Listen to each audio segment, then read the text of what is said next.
Okay. ladies, and that rainbow technicolor in between. Welcome back to the Mehcast, and oh, what a motley crew we are. We are back with B-Man Arkham Knight. Origins. Or, yeah. I already did. And, Give me Boyle or I'll freeze this oh yeah. entire room. So, Boyle's got the code you need, and I ain't giving him up unless I get what he's giving you. What's behind this door is of no interest to you. Okay, I'm watching the stream on YouTube and everything's fine. Is there audio on everybody's end? Yes. This will Okay, not good. yeah.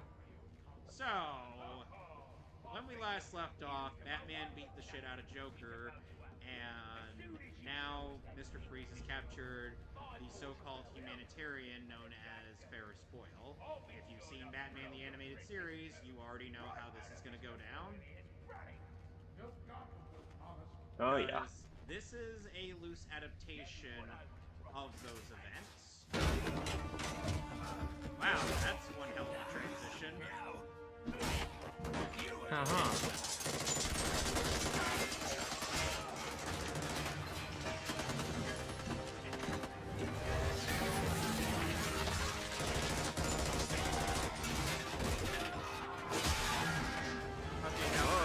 Okay.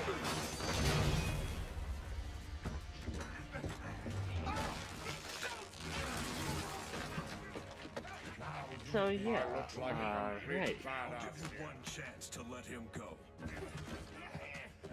Alright, so yeah, I was playing through Pokemon Crystal recently again, and all these badges have been acquired. And yeah, I did get the extreme speed. I got the extreme speed Dratini. You're gonna need to like grind that up to get up if you're gonna use that on your team. Oh yeah, I know I'm gonna be using that. What's Freeze? I ended up finding out. So yeah, if you do not answer the Dragon Den's trial correctly, you will you will just get a regular Dratini without the extreme speed. If you answer, you use your Pokemon for tools. They're like, oh, you use your Pokemon for tools? Okay, you know what? Here's a Dratini without the extreme speed. Tell me where it is. I had my men bring all You treat Pokemon like shit? Nah, you're not getting extreme speed Dratini. Screw you! Your men are still in my alibi. Oh When I man. break through this barrier of ice, I better get to the My Alibi nightclub before Penguin's men decide yeah. to relocate. Boy howdy. There is a plethora of things that people would want to do to Penguin in this position. Oh yeah. That would be preferable, all considering all the stuff that you do later in the series.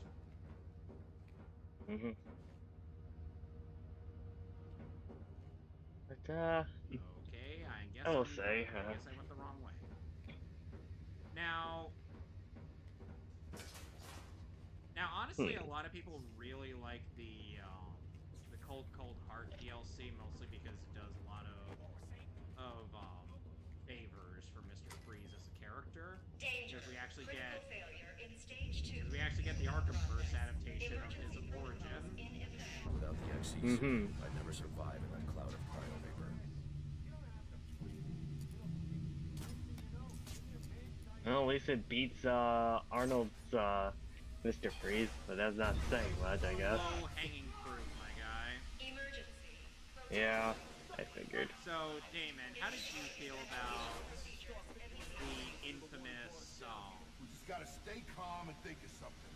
Okay, anybody got a flamethrower? I feel like I just got punched in the brain. How All did you the guys exits are sealed in feel ice. about...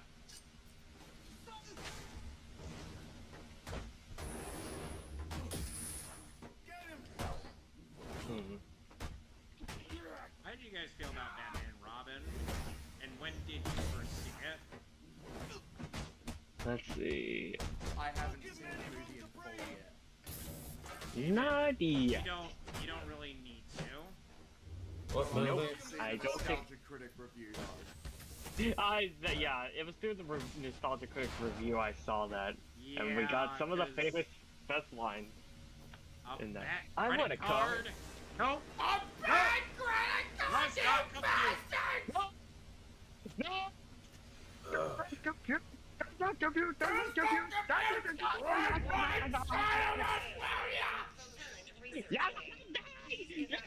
wonder if Doug will ever. I wonder if Doug will ever go back and redo that movie.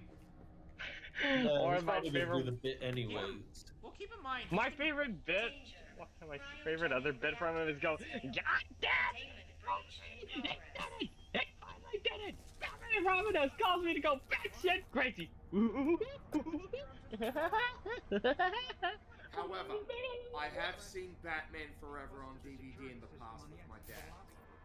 That's the one with Val Kilmer. Yes. yeah. You know. Oh god. The only reason I knew about one of those Batman games was through AVGN and SGB's Let's Play of it. Fuck. Oh, chainsaw to the dick! Oh, thank God. Emergency. Please engage manual reactor shutdown.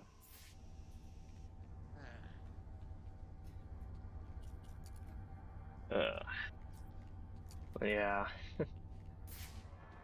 Yeah, going through a lot of these older Pokemon games just make me appreciate the series more in its, like, the original Japanese version than I really should have.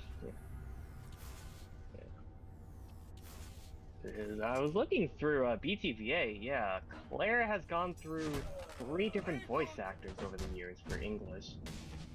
There was Megan Hollingshed for Johto, Where'd you come from? and then That was Ava incredible. Kaminsky when she returned in Black and White, Come and with me if you then want to live. for Masters we ended up getting Sarah What are you Williams gonna do now? as Claire.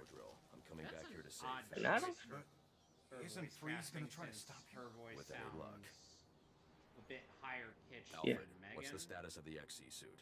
Yeah. Loading it into a drop container. Good news. Well, On considering my alibi to recover a stolen in cryogenic Masters, drill of the Batwing drive. Sarah Williams plays 2 characters in that game. There was Whitney and of course Claire. Whitney, I can see her playing Yeah. because she actually sounds. Because that actually sounds like a character that would fit. That would fit her voice. Mm-hmm.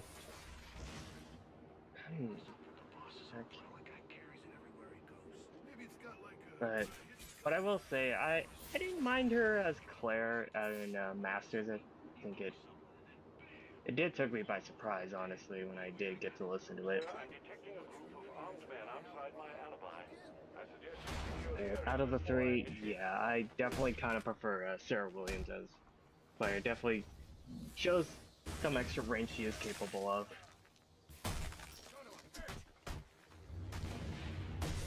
Plus, I honestly think, I do personally like her redesign in Heart Gold and Soul Silver.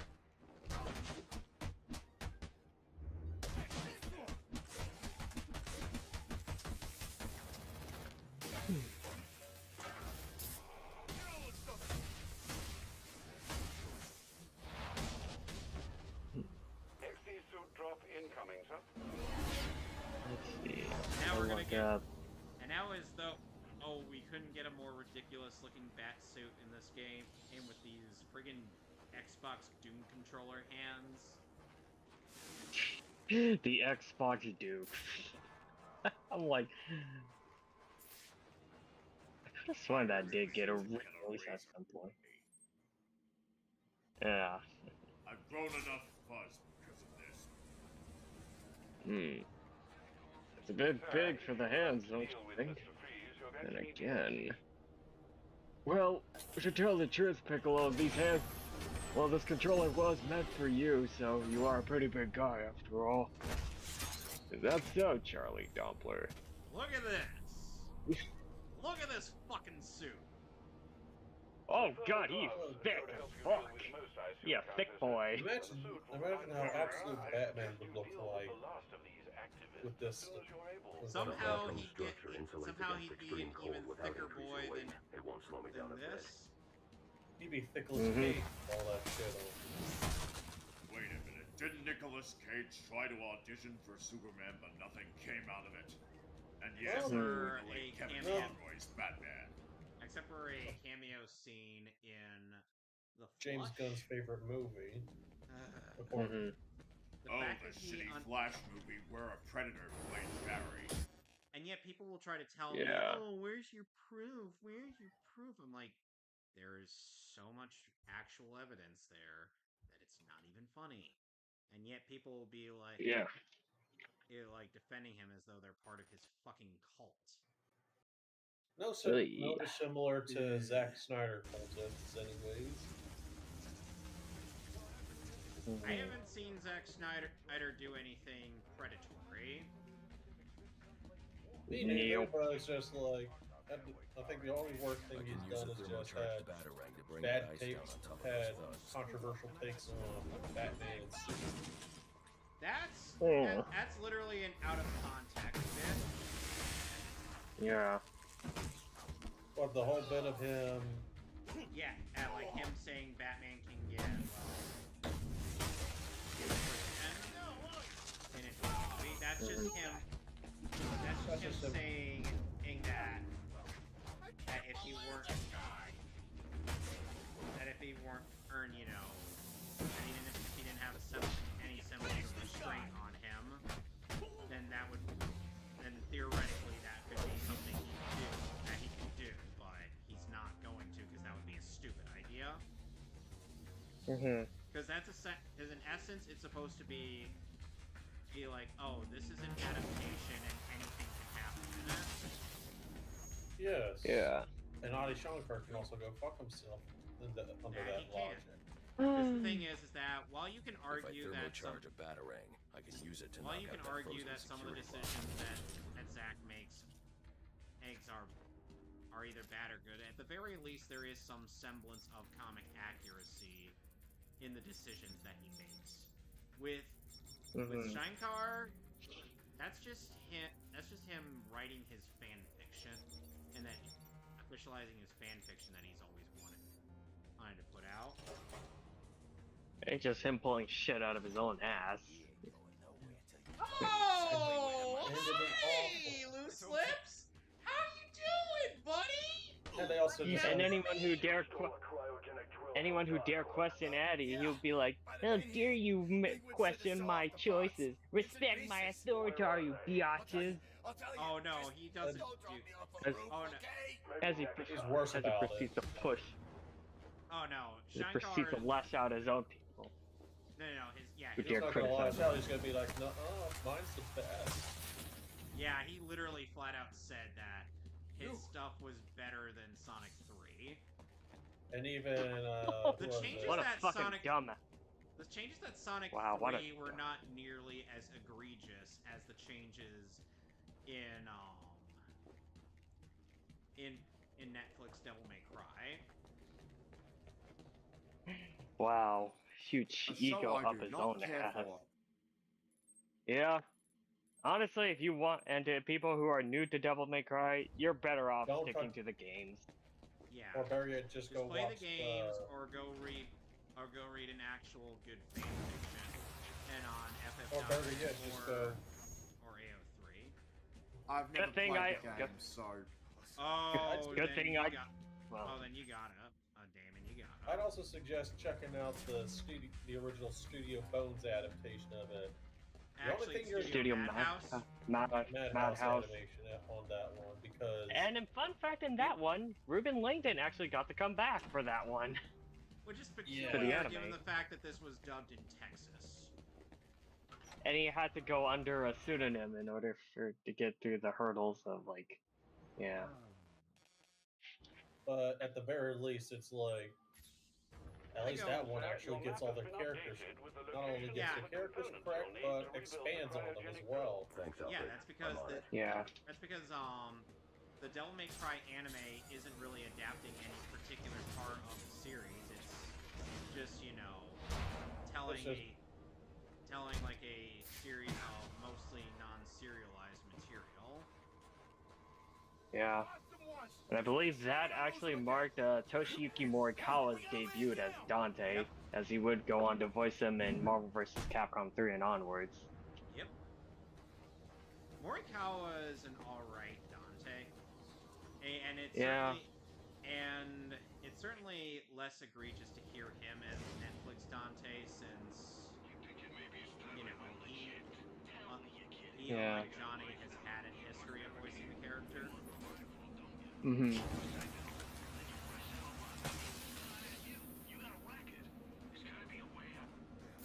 Oh, yeah.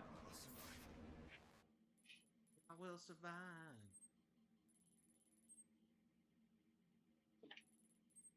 Honestly, I kind of just feel bad for JYB in general for him having to play Dante. Like, yeah. Since he's already played like, Nero. Yeah. Kind of like, I'll take what I can get, but that's not my cure. Yeah. And well, and as we I know you and I have talked about this, Kevin, if another Devil May Cry or Sengoku Basara game happens, JYP, if he somehow listens to this, you better get Ruben out of retirement, because I want him back as both Dante and Masamune. I'm sure I think Dante has said he wants to come back too. Yeah. I know.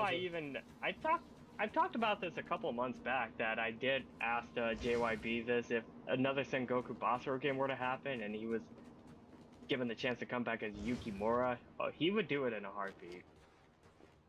Like, same with Patrick and Richard Epcar. Oh, by the way, Richard Epcar, go fuck yourself, you piece of shit. Yeah. Oh, man. As much as I like him as a voice actor, sometimes he just... It leaves me head scratching, just like maybe want to disassociate myself. I wouldn't blame you. It's like, dude. It's like, people will try to insist, like, oh, voice actors should be allowed to voice politics and whatnot. I'm like, yes, that is fine, but don't be a dick about it. Exactly. But just keep it to a bare minimum.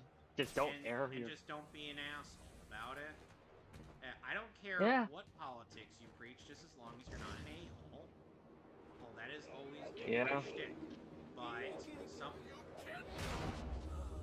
But some people do not understand that they need. There's a reason why I prefer some of the Japanese VAs better, the seiyus. They at least generally remain professional. Some people find out that not a lot of a number of the seiyus have also dabbled in some really strange shit. Oh yeah, even some like Daisuke Namikawa, I believe, has committed the act of adultery.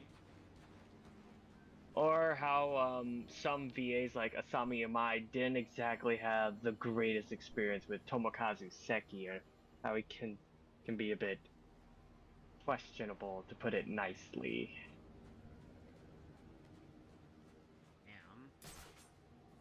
Yep.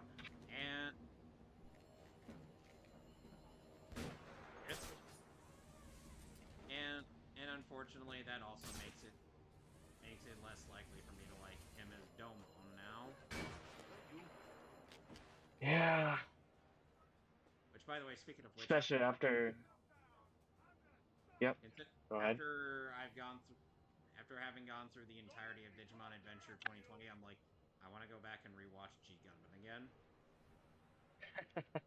I only watched a little bit of the first episode to check if the dub was pretty faithful. Good news is it does keep the soundtrack. Yes, it does. It keeps the soundtrack faithful. When you go through, it does keep true to the original Japanese script, while at the same time, it is kind of a kids show dub version. Trust me, when you go through the rest of G Gundam, Damon, you're gonna freaking love Mehcast as Domon. I've never watched the Gundam series, so. But buddy. Well, at least he's not watching Thunderbolt though, because then he gets to witness war crimes, and more war crimes. Because I'm not gonna watch every single anime under the sun. yeah, same. But like I'm very selective with the shows. Game ever. So yeah. He's not trying to do the. So Damon, in case you're wondering about G Gundam takes the concept of the Gundam series as a whole and essentially turns it into a manly anime. It becomes like a sort of a world tournament. Basically, it becomes Gundam. it goes from being like a series about war or crimes and whatnot to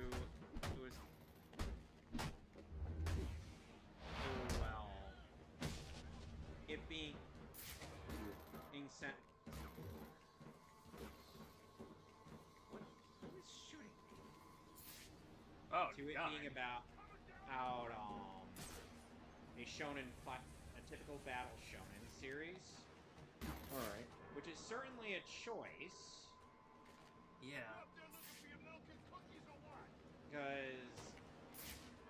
Because when you've grown up with stuff like that, that would seem very milquetoast or normal. Oh, but if you've seen like the other Gundam series prior, Let's get it. or then it's gonna be like, wow, this is quite a jarring change. Yeah, it's kind of a bit of like try to stray away from what you did previously, but kind of a bit of a risk. Yeah, and people thought Digimon Tamers was taking a risk. Mm-hmm. I've heard Tamers is considered one of the best Digimon series. Well, some people, well, it's kind of divisive depending on what nation you're referring to. Because some nations love the series to pieces, other nations just hate it. Yep. Okay. Because personally, I consider it my favorite Digimon series. Especially. And also my own personal research. Apparently Toshiki Inoue has never really done anything for Digimon. Huh. Which is weird. And who is this person? And just out of curiosity? Long-time tokusatsu writer alumni who's also had his hands working on plenty of episodes of other anime over the years.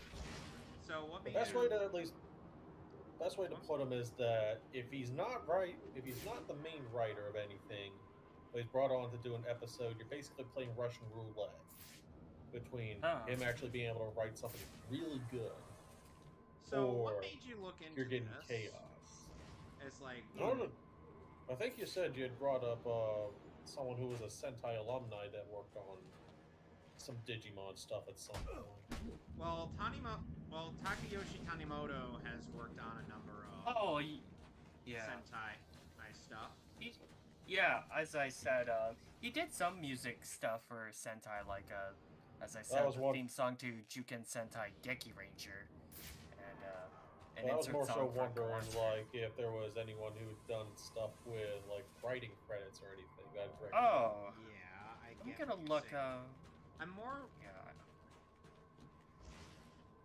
I'd be curious to, like, I feel like if Digimon Frontier was written by somebody who actually did work on Kamen Rider and whatnot, or like any actual Super Sentai series, it might have turned out a bit better.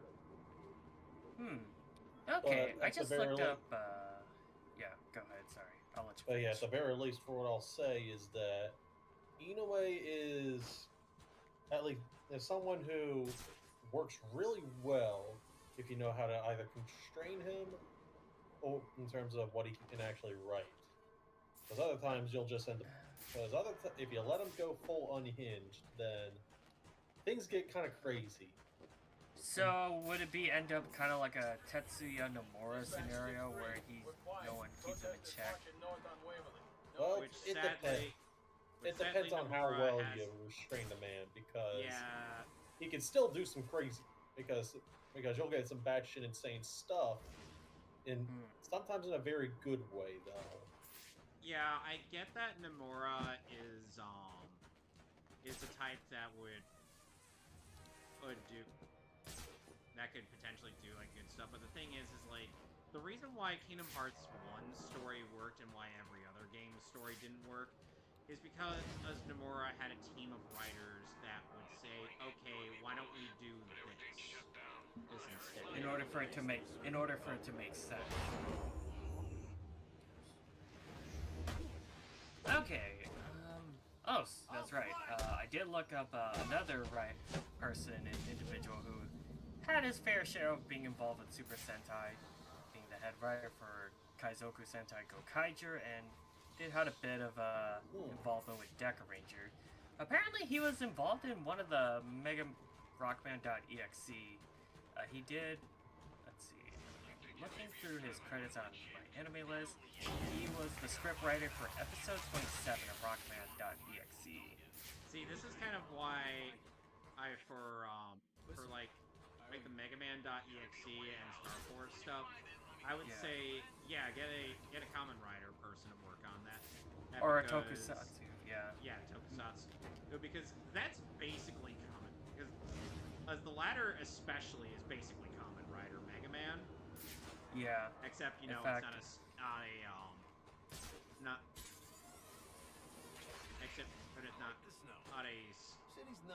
an insect motif.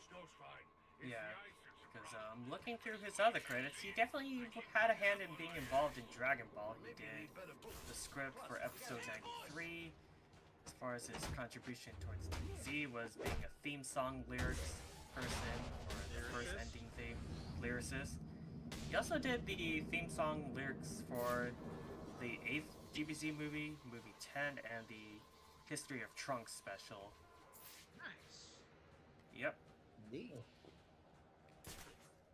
And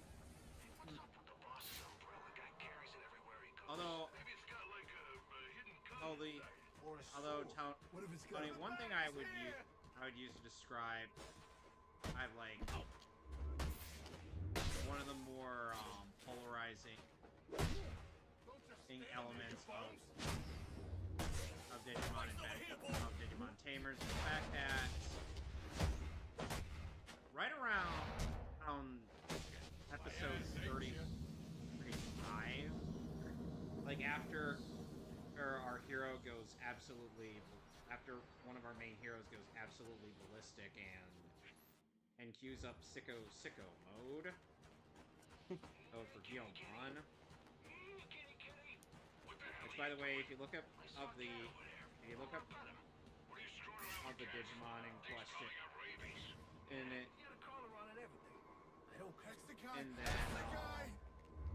you get a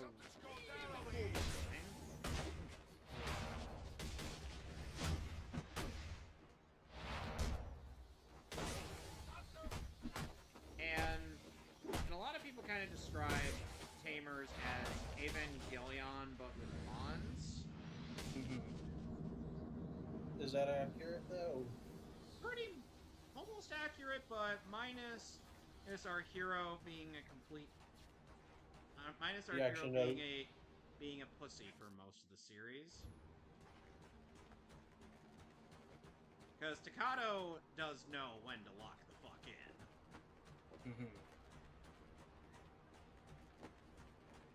Especially after Guilmon no longer ends up in his sicko mode. Yep. Because now whenever I think of like rage modes in anime, I just think, Alexa, play sicko mode. And then Kamen Rider has its own fair share of various rage modes from over the years too. I that are don't pretty doubt that, awesome. because that seems like a staple in a lot of Japanese media. Yeah. So Yeah. And one of my favorite ones ends up coming from like Kamen Rider Build, where he doesn't real, where it's less so like a thing of him just going angry or berserk, but more so like out of control, like going full Winter Soldier. You know how he's just like no words, just starts attacking everyone. He Kinda just lets sounds- his actions Kinda speak for reminds me themselves. of when in Spectacular Spider-Man, and after the first fight with the Sinister Six, and Peter ends up getting a call from Jonah, which he mistakenly believes is just Jonah being disappointed in him not getting pictures of Spider-Man getting beaten. And the symbiote takes over Peter, and then he goes sicko mode on Shocker. on the Sinister Six, and let's just say, That was the other. That was the other one where it's like he goes sicko mode on Shocker. Oh, that You one. can't escape me. No, you gotta. If you're gonna do it, you gotta do it through the voice. You gotta go. Get back here, Shocker! Shocker! You can't escape me! I'll chase you to the ends of the earth! Shocker! And meanwhile, Shocker's like, oh fuck, I gotta get out of here! He's like, then one of man, this is a bad day. This is a And bad then one of day. my absolute favorite parts of that arc in the 90s is Spider-Man is when Rhino decides that he'd rather go to jail than be a snitch, to which then Spider-Man just rips a metal door off of its hinges, is when trying to interrogate him. And then Rhino's like, I give up. I go to jail. I'll go to jail. Oh. It's funny. I give up too. I give up on being a friendly neighborhood Spider-Man. It's like, Jesus, what? I want to see that kind of Peter Parker whenever we get like Black Suit Spider-Man. One that just turns into an absolute dick. And trust me, he's an absolute douchebag in Spectacular. Or as in the black suit.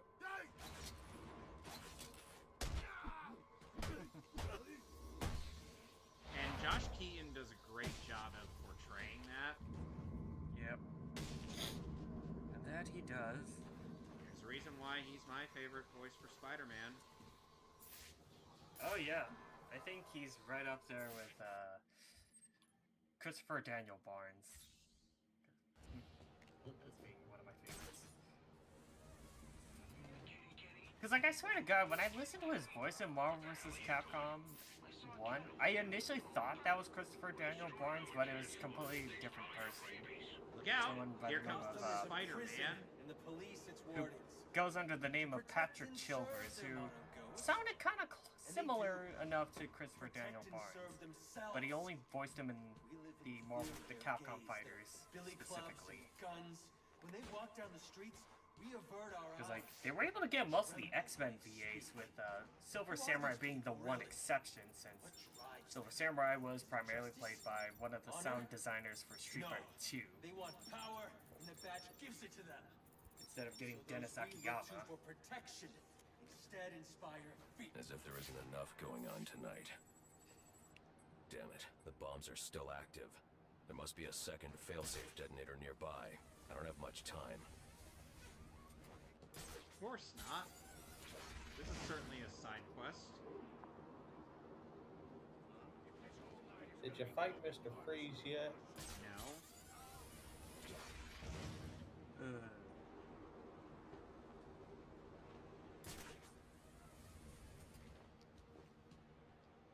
Look at it this way, Tony. I got a few more people to save. Okay, before I go tackle old Frosty the dickhead. Is he really a dickhead though? Or does he just miss his wife? Yes. I still miss my wife. I still miss her quite very, very depressed. much. If I had any emotion left. You know, I got no self-respect, That should do it. man. You know, I went to GameStop a couple months ago. They tried to sell me on the new Resident Evil game. I told them sorry. I already got her at home. By the way, I posted the meme chat, somebody just doing like a weird animation of Leon fighting against Discount Wesker. Yeah, Discount Wesker, but with Street Fighter 2 sounds, and it's hilarious. 3 minutes. 3 minutes is all I have to play with you. Just go into meme chat and you'll see what I'm talking about. You. Yes, me. For I am the Magic Man. Oh, that's right. Yeah, I also posted a meme chat I found on Instagram of Magmar reacting to his name in Japanese. My name is what? What is his name in Japanese? Uba? Which is in reference, it's supposed to be like some kind of seabird, according to Wikipedia.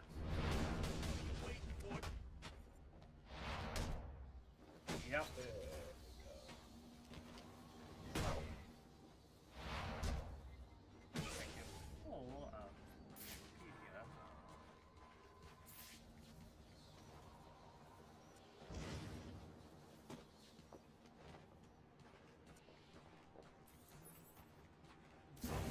Okay. Here. Alright. Name of Forge. Boober may be a combination of booby, as in another type of seabird, and a corruption of burn. Corruption of burn. Yes. Another type of seabird. Like the blue-footed booby. And it says, a booby is a seabird in the genus of Sula, part of the Suladial. The bluefoot booby. Yeah. Love those little birds. So a little thing that I got heard from my family. They went down to visit some relatives over the weekend, and my uncle apparently had gotten his hands on one of those, ripped off on some sort of 10,000 games in one type. That BS. Oh my god, it's the equivalent of those 1,000 games in a cartridge type deals. I'm like, it's not even worth it. Yeah, I told Dad, I was just like, nah, don't even think about trying to buy that stuff. That's all rip off. I'll survive. Yeah. You're better off trying to. And unless you look hard enough, you can actually get one of those recently new DS flashcards that's been making the waves, called the DS Pico. Which I've heard nothing but good things about. But if you ever get a chance to look them up, Tony, I've been tempted to check one out myself. But as someone who had modded their 3DS with a bunch of games on it, I think I'm probably gonna look into that DS Pico at a later date. Yeah. It kind of reminds me of that old JonTron video of him checking out those similar kind of consoles. Yeah, even Neo Geo had its own fair share of like those multitude of games in a cartridge. It's like, because it's like, oh Nate, Mario, Sonic, Crash Bandicoot, and then perfect for kids with no neck. Finally, a game system for me.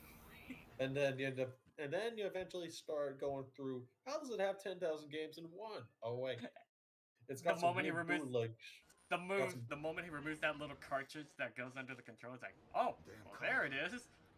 Why? I just find myself quoting a lot of JonTron after all these years later. Oh wait, I got it. I've got Man managed to win in the end after that bout of people trying to cancel him. Yeah, people said he went crazy, and I'm like, dude has made anger videos on YouTube.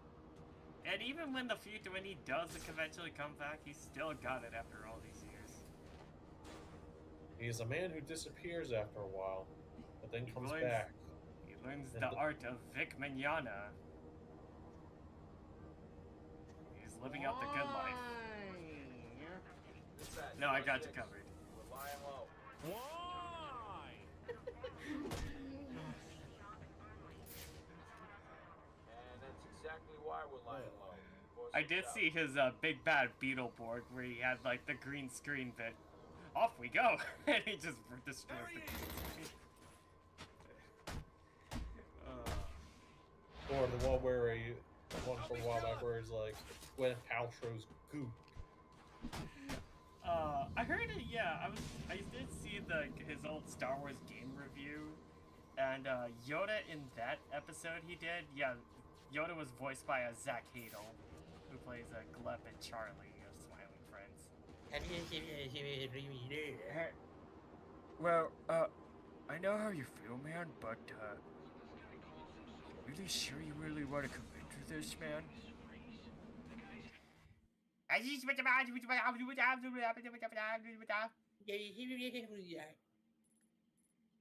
to you. I just want my cheese, okay? Just wanted my cheese. So, in terms of like,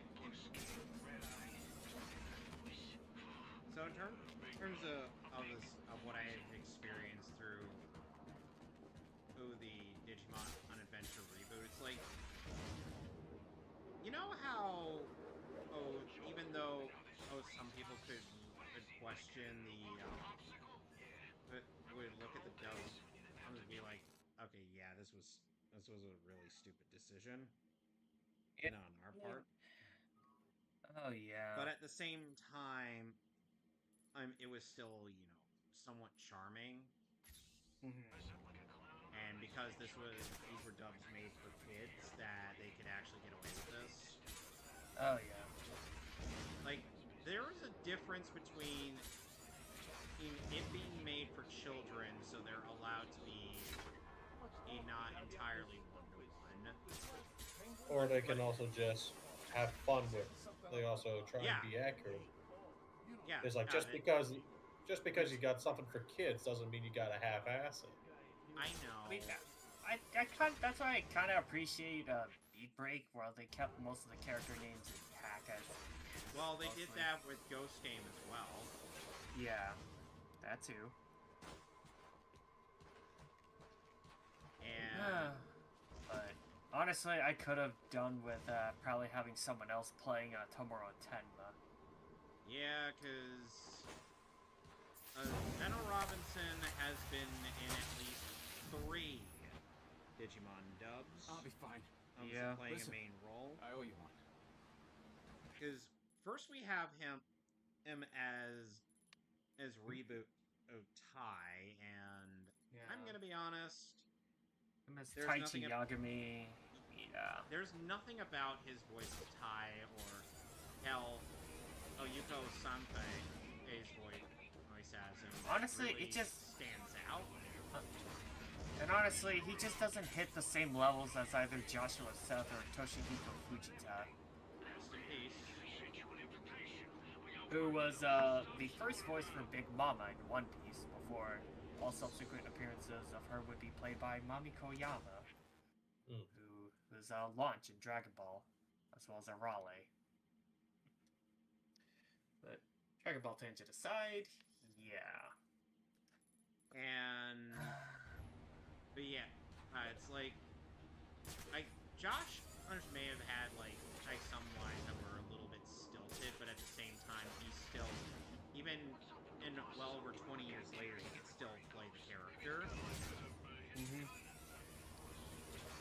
Especially when we got to watch through the redub of our war game, he still got it. Yep.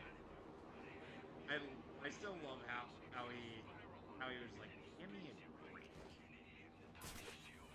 Give me a drink, bartender. Yeah, because as in the Japanese version, when Tai is just sitting at the table, with his mother and Koshiro,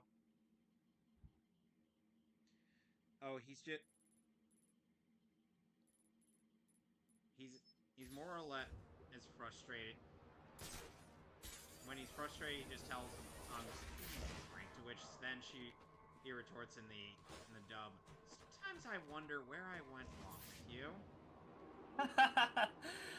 I'm like, I feel like that's more or less... I feel like when she said that, it's more or less is her criticizing his behavior. And the way he acts, yeah. Was that really a bad thing, though? Because he's kind of gone through a lot of shit, though. Yeah, but the thing is that his mom is kind of oblivious to the situation in the head and doesn't Given really, what had happened. Yeah, despite the fact that she had gone through a crisis similar to this with Majora Swan. I'm like, woman? Wait. Because in Digimon... You do not want to know... You do not want to know what your son had gone through. Because here's the thing, in Digimon Adventure, after Majora Swan took control of Tokyo... Oh, he ended up just kind of... Air 3, responding. Mind fucking everyone. Well, no. Not really. Not just that. He ended up kidnapping... You took my mom. He ended up kidnapping a ton of innocent people and trying to look for the 8 chosen children. Or Digidestin in the dub. I find Digidestin to be a bit more on brand. And a bit more and a bit less generic, because chosen children could literally refer to anything. I've chosen you children. Adopt. Whoa, I mean, like, you could use the term chosen children in any context. As long as it makes sense. Yeah, as long as it makes sense. It's like they're chosen for some destiny. Their destiny is to get me McDonald's from down the road. See, that would be what a senile Jedi would tell them to do.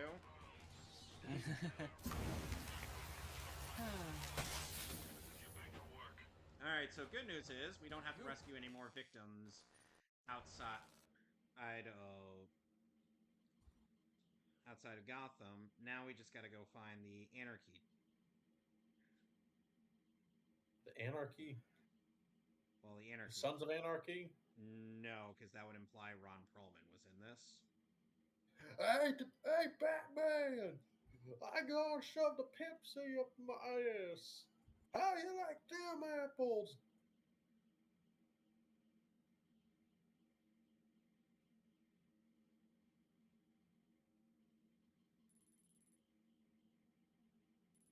Alright, so let's go and get some Anarchy tags. Because I want to at least go through this DLC as thoroughly as possible to fill out the stream. Since if I were to go right for Mr. Freeze, we gotta go straight to Majora's Mask. Yeah. Yeah, because the sooner the better. Yes. I know. Yeah, just take as much. And Majora's Mask is a great game. I even finished a practice run when I did of it a while back. But it's like I don't want to leave a whole lot of stones unturned. Yeah, especially for whenever you're gonna go for a 100% run. Yeah, and I got just about everything that I could get in this game. Yeah, that's literally me with X3. I can either go 2 possible routes. Just get through the game in its entirety, getting the gold armor and everything, but not prevent Zero from getting killed, or just go the route of getting access to Zero's Z-Saber, which I've seen speedruns do that, or not. Go for the... And as you can see, there's stuff to unlock with the collectibles. On the bottom of the screen. Left corner of the screen. So, Oh, and unfortunately, unfortunately, going back to Digimon Adventure or 2020's reboot, it's like everybody else just sounds extremely generic. And no disrespect to Jeremy Lay, but why weren't you Ubiomon? Yeah, that would have at least kept some form of this consistency, especially with how the Digimon and is on this would, Japanese. and it would, yeah, and it would act, yeah, like you said, it would be true to the original Japanese, which has kept every single one of the original Digimon voice actors intact, but they didn't want to do that for this reboot. They just wanted to inject some new, fresh taste in there. And I'm gonna be honest, I don't exactly agree. Ryan Johnston, I respect you as a voice director for like your work on the 1000 Year Blood War anime and whatnot, but some of your Digimon work without Suzanne Goldish has been a bit lacking. Yeah. And I even, as someone who's pretty much on good terms with Ryan Bartley, I do kind of genuinely feel bad for her as I feel bad her for her Hikari. too. Like, you're really gonna have her do that voice, that fake cutesy sounding voice, the entire time. I feel like if she was given better direction and actually sounded natural, yeah, she sounds unnatural compared to the likes of like Lara Jo Miller, or whom even over 20 years later, or who hasn't voiced the character since 2005, could still pull off Kari's voice. Like, she is kind of who I imagine as Kari's English voice. Yeah. She is a menace to society for a good reason. If she were to be Brian Barley were to be in Digimon again, I kind of would see her as playing a different character at this point. I would think against her. Nah, I got no issue with her. Yeah, and especially after getting to hear her in. Well, I will take her as Rei Ayanami any day over. I would take her. Over that stupid bitch. And I mean, heck, I did even get a Rei Ayanami print from her, so I told her she was definitely my favorite part about the Netflix dub of Ava. Yeah, she was probably one of the only good parts of that dub. I don't really think Carrie Keranen was much at fault for the voice direction there. I blame a lot of what was going on there on Studio Kara. And that's exactly why we're lying low. 4-6 out. Oh yeah. And on the one hand, I do find that kind of interesting how this is probably like the second or third time Keranen gets to play a role from Kotono Mitsubishi, since she also played Nico Yazawa's mom in Love Live. Break out the champagne, boys! I think it's when did you get free? Very good year.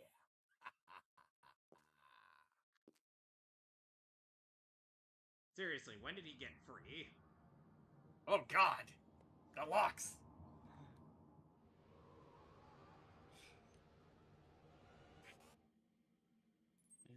Okay. So.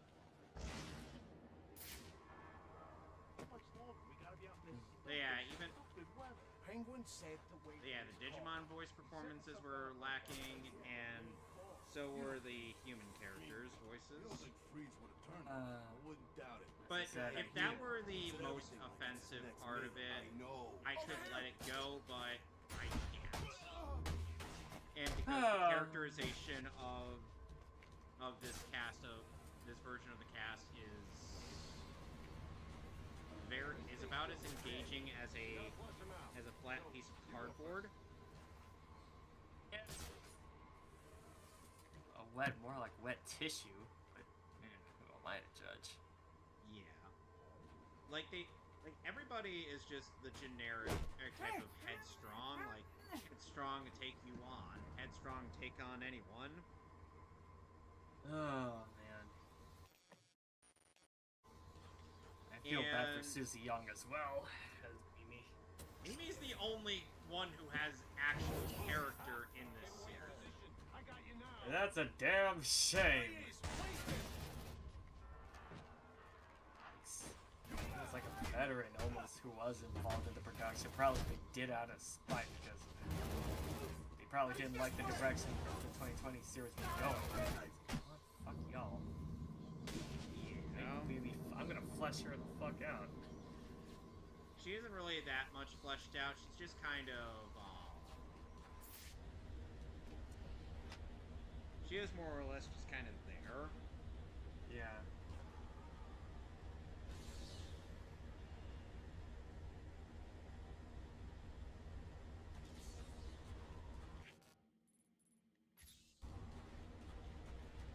Like, it's still a bit better than, say, just having no character at all. Like, Izzy is just kind of the generic knowledge guy when that's not really all there is to it. It's like there's more to it than that, guys, I swear. Izzy is a very inquisitive mind.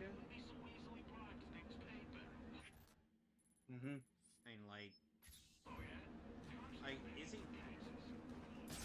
Izzy is always curious, and part of the reason why he's such a shut-in and prefers to be alone is because of the fact that he had learned that he was adopted. He felt that the parents that he grew to know, didn't love him. Oh no, parents didn't love him. Anyways. And so Izzy spends a lot of his time just, in chat rooms and emailing his buddies across the world. Seems like something we do. We do on a pretty regular basis. Yeah. Yeah, but at the same time, it's like we still have a life. Yeah. Izzy's an elementary school kid. And he's more or less just a student. Then he eventually gets an office job. Oh god. Like,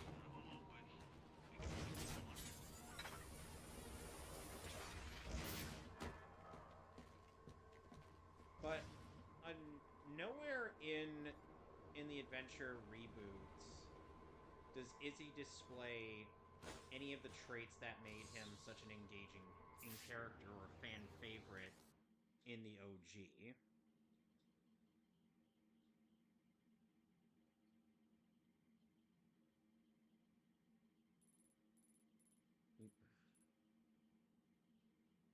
Like, the only character like, he wants his voice to be heard. Or he wants to stand out among the crowd. Out just like everybody else.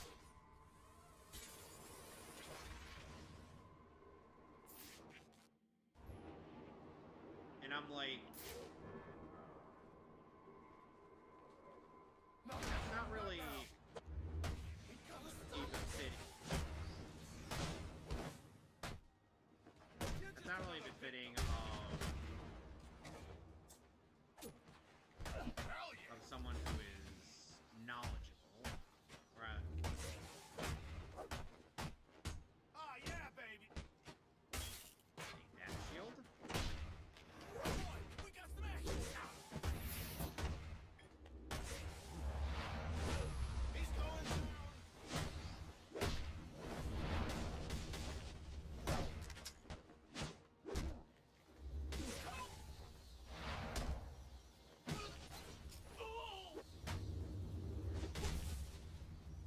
He just wave dashed right over to that guy. Oh god. Wave dashing! Oh no. So, in case you're wondering, the anarchy tags are also things that are they're in the city. That are in the city in the base game. And what they hold for completion's sake is intel. Held based off of a biased viewpoint. There's like and apparently when it comes to like, so they defeat what is considered the main antagonist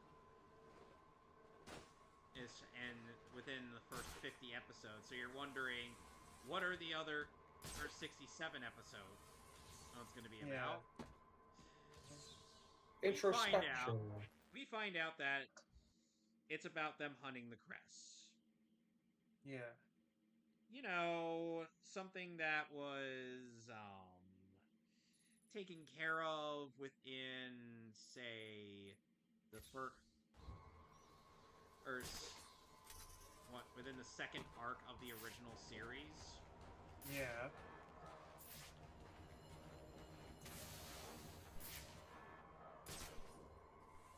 And I'm like, why we couldn't have this happen? This should have happened a bit sooner. Just a thought. Yep. And I'm just sitting here like,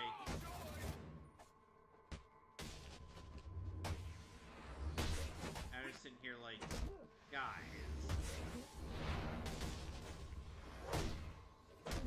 we waste so much time doing action-y stuff and getting evolutions out of the way without understanding what made those evolutions special in the first place. Yeah.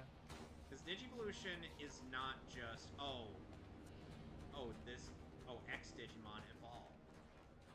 Or like getting a brand new, or simply getting like a brand new power up or something. Yeah, it's not just a brand new power up. It's tied to to the character of the Tamer.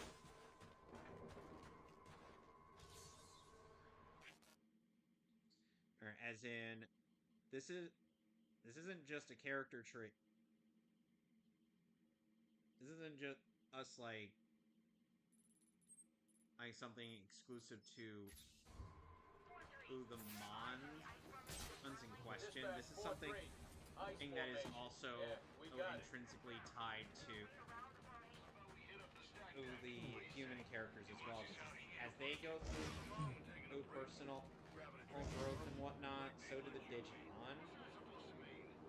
This is why that despite how somewhat stilted a lot of the animation in Digimon can be at times, especially when they also just reuse animation sequences, they still manage to get carried because of the character writing that goes into it.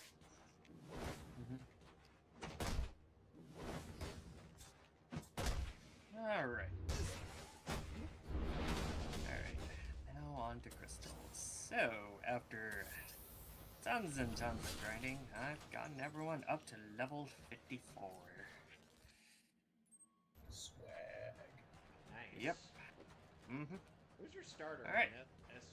I chose Cyndaquil. A wise choice. Yeah. Honestly, when as I'm going through Gen 2, yeah, Chikorita just feels like, has a severe disadvantage no matter what. It's weak to almost every gym in the entire game. That is sadly true. And yet, meanwhile, Emil was able to make it somehow viably work with Swords Dance and Earthquake. Oh yeah. And we can never forget Chosen, the Lantern, being the MVP of it all. Especially during Lance and Red. Which, I will, no matter how many people will argue about me about it, I will say during the rematch, Lance's Salamence, Salamence, Garchomp, and Dragonite poses the biggest threats.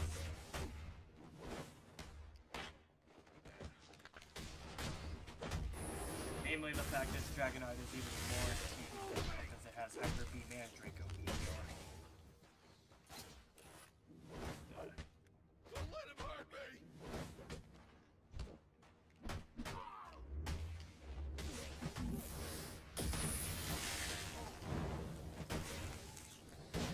Now I get my thermal gloves. Alright. Batman gets So- his anti Mr. Freeze suit in order to fight Alright. for the first time in his career. Alright, a summary of my I feel team. like, I have how the Batman's version of the Mr. Freeze, of the anti-freeze suit, is somehow not as ridiculous.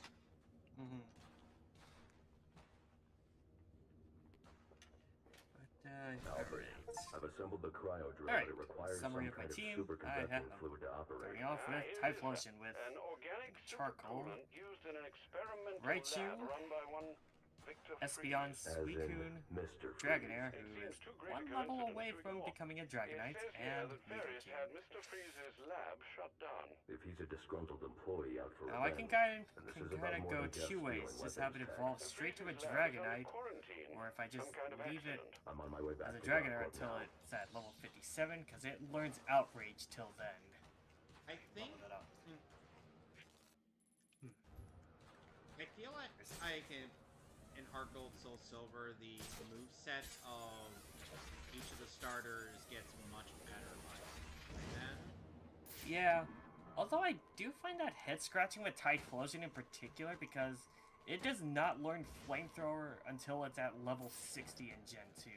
Yeah, that was a little bit weird, and that's kind of why it's better to get a TM for it in pre-Gen 4. Yeah, but in the, like, if you want to get Flamethrower, Ice Beam, or Thunderbolt at the Game Corner, it's mostly after the Elite Four, which is... So for a while, my Typhlosion is stuck with Flame Wheel for the time being. Yeah, that's fine enough as is. Yeah. Well, then again, because my Typhlosion has a Charcoal equip, Fire Boost and Fire type is a go-go, baby.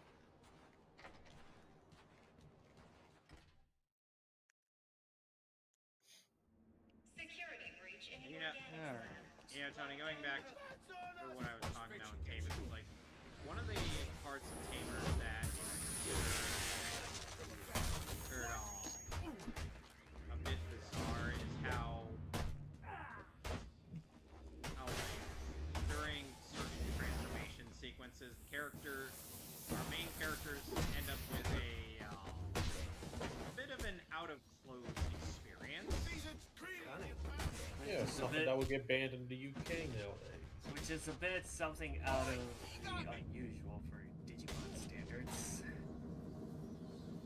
Not that fan service. here to save you, sorry asses. Not that fan service is unusual to that series, because we got all the fan service mons on male or female. Angelmon and Lady Devivon. Or in terms of mega levels, we have Lilithmon, Obanimon.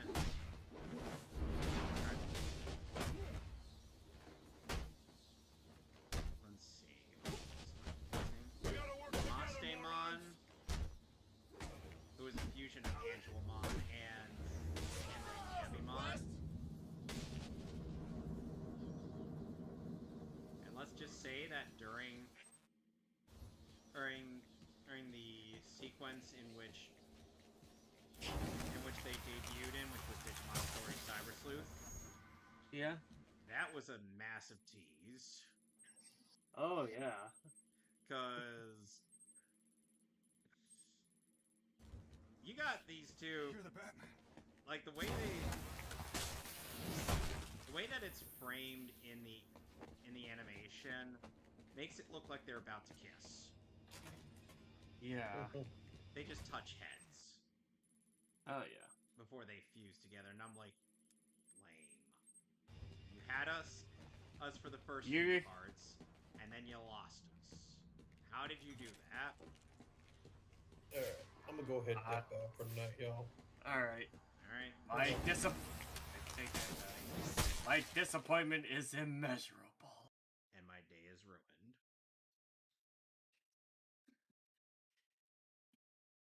Alright.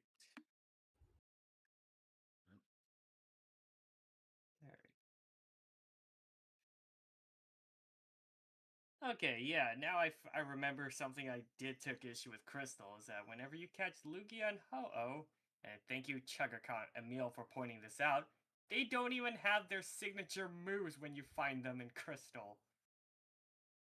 Aeroblast, they don't even have Aeroblast or Sacred Fire. So, hope you well, you better catch them in their respective games. Yep. So, it isn't until Heart Gold, Soul Silver where that... It was rectified. Thank God. Yep, especially if you want them at higher levels. You see what I and with their signature moves.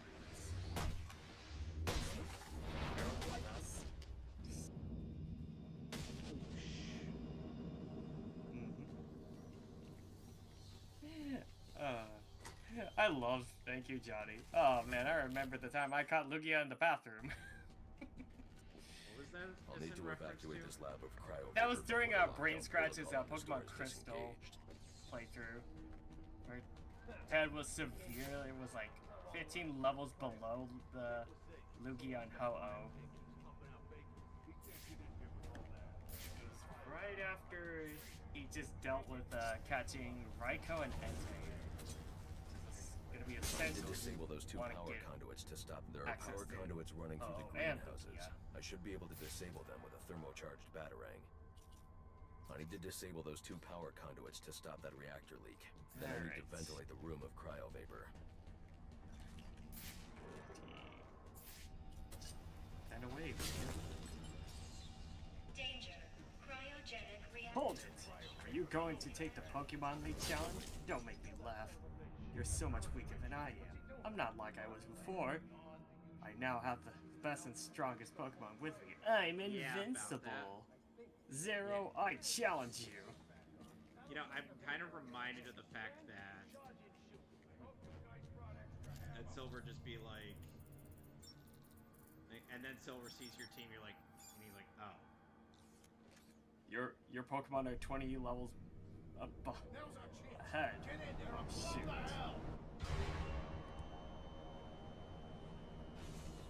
A thermocharged batarang could break up the ice encasing. Took them about... Thank goodness Sneasel's sprite did get a bit of a tweaked up, because... Oh boy, the colors were a bit fucked up in Gold and Silver for Sneasel. Brown and teal.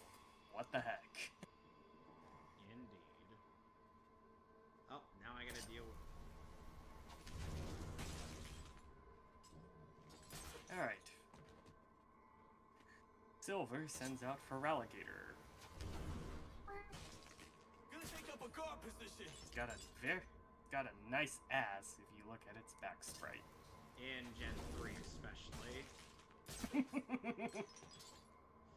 I bet whoever was in charge of that sprite for Alligator was so proud that day. and then somebody at Game Freak was like, what is this? Did you just drew for Alligator's ass? Why, yes I did. Okay then, moving on. And they just try to change the uncomfortable subject. Yeah. Alright. One of my favorite bits of... one of my favorite bits in One Piece was just like... Zoro... Oh... Right. Like, the crew are confronted by Aokiji. And Aokiji's just like... I'm trying to do the math on... Trying to... like, crunch the numbers on how big the collected bounty between Luffy a Robin and Zorro is, and then he's just like, I don't know, some big ass number, which Zorro's just like, just do the damn math. It's him! No, it's not him. In fact, I am not him.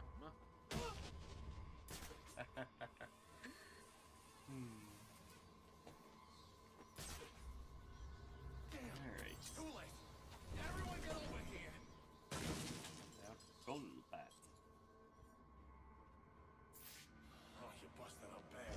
But still alive. I don't know if you'll walk again.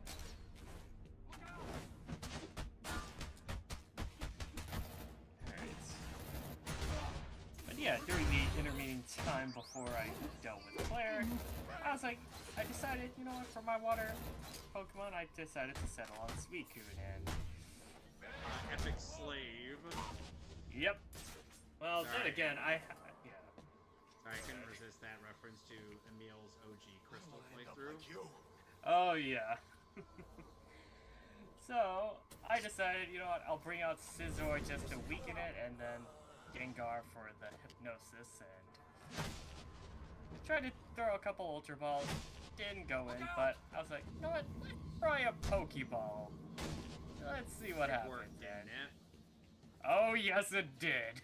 How did I see that coming? What? Excuse me? You know, the funny thing is that times when it's so baffling that Emil was able to catch a Pokemon in a Pokeball, it's like, all this started in his Fire Red Leaf Green Let's Play. Yes. Yep, with the Zapdos. Yep, he ran out of Ultra Balls, so he just threw a Pokeball. And as I have pointed out a couple times, the catch of catching Raikou very quickly, and well, his catches for Raikou and Entei. Yeah. Eventually, when I get around to tackling Heart Gold, I think I'll probably consider Raikou with my Electra, cause and hey, I'll be. Yep. And then of course, you know, if Houndour were an option for a fire type in like either early OG, Heart Gold, Soul Silver, or can't believe what I'm seeing. Or if he were an option if he were an earlier option. Yeah. In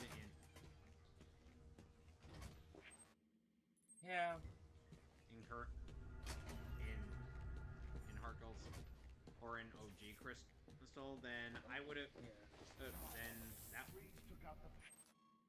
that would have made it a bit hard for me to pick a starter, but no. Yeah, because theoretically, if I had chosen Totodile, yeah, probably Growlithe would have been my choice for a fire coverage. For like a speedy fire type.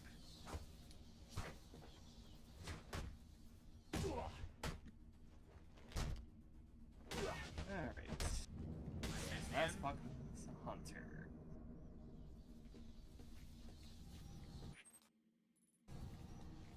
Alright. Hello there, Toshiyuki Morikawa, the Hunter. You know, I'll need to evacuate this lab of cryovapor before the lockdown protocol on this door is disengaged. Alright, you were saying? Every time I think since I'm thinking of continuing on with my my Pokemon hunt for Diamond and Pearl, which of course includes Platinum. I need the super coolant from Victor's lab to activate the cryo drill. I'm just like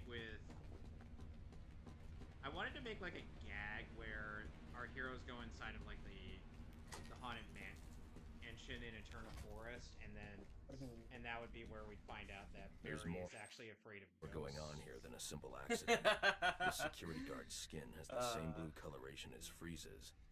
I should set up a crime scene. Alright. But data the shocking analysis indicates twist that he is died that from heat stroke, but the control room doesn't show signs of overheating. But the joke is that he ends up, he ended up catching a Gengar, unintentionally. Yeah. Essentially, how he caught the Gengar was just like, alright, to try to make This the is ghost, some kind of ghost go away. crystallized He's like, chemical residue. Go away, go away, go away! Traces Just lead back chucks into the lab. Pokeballs recklessly at it until he catches it. And then he's like, wait, what just happened? As Gengar is about to seize the Pokeball coming straight up, like, oh shit! He's like, Gengar's just like, oh. The trail ends here. I should scan for more evidence. Alright. Yeah, take that, Silver. Two men struggled. I couldn't One win. of them ran out of the I lab. gave it everything I Now had. The dead security guard What I found. what you possess and what I lack. I'm beginning to understand what that Dragon Master said to me. And I win $4,560 for winning. Send some to These Mom. palm prints are a match for Victor Freeze. Ah yes, Mom who's going to spend all of your hard-earned the money. security guard die. Mom, stop spending my money! Mom! I haven't given up on becoming the greatest trainer. I'm going to find out why I can't win and become Freeze stronger. scavenged what he needed When I do, for his I will prototype. excel. Build himself a super cool Because you're a survival scripted suit. opponent who only operates at a certain level, and we are required to win Extreme against you. pressure built up inside the tank when ice Yep, sealed these and I'll outtakes. beat you down with all my power. You keep at It it until appears then. that this guard was Alright, frozen take by care, the cryo Silver. vapors from the resulting explosion. Alright. Finally, at Indigo Plateau.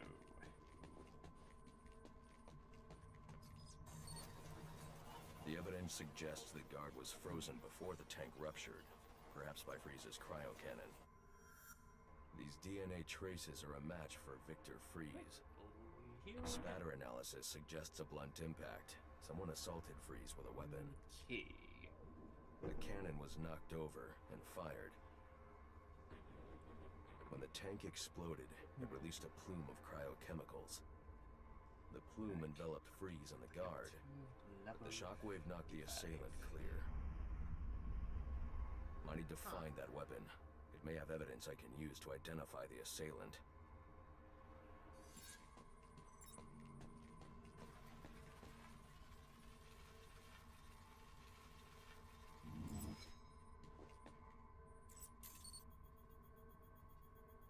DNA analysis confirms the gun was used to bludgeon Victor Freeze, and fingerprint analysis shows Ferris Boyle. Dragonair is It was evolving. Ferris.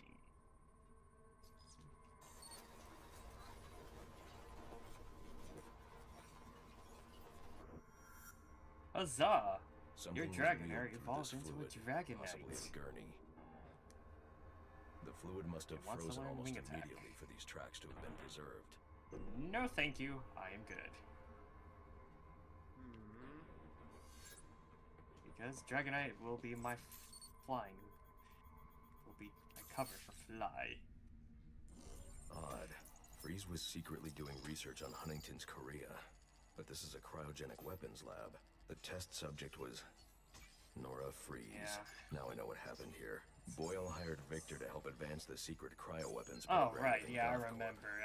In exchange, I Boyle kind of agreed that to kind of devote fell Gulf under the Corp radar for resources me to back finding then a cure during for when Nora's Sun and Huntington's. Moon was coming out. I had no idea Gengar But got Boyle was very more nerfed. interested in how Victor had managed to put Like Nora into after cryostasis. having Levitate for so long. When Victor realized that Boyle had no intention of following It through was on replaced their with deal, he decided to do Cursed the Body, Huntington's which... research himself. Ooh. Yeah, that Boyle ability didn't like sucks.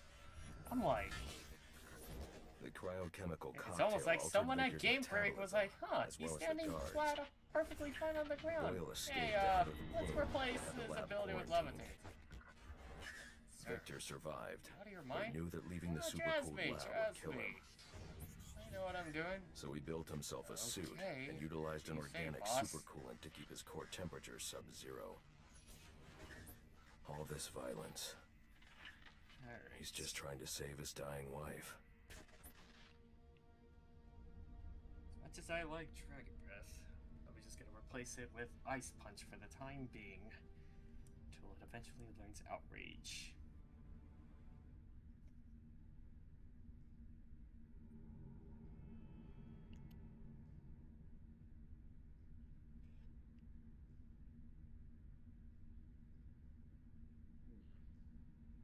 The supercoolant Victor uses in his suit is the same fluid I need for the cryo drill.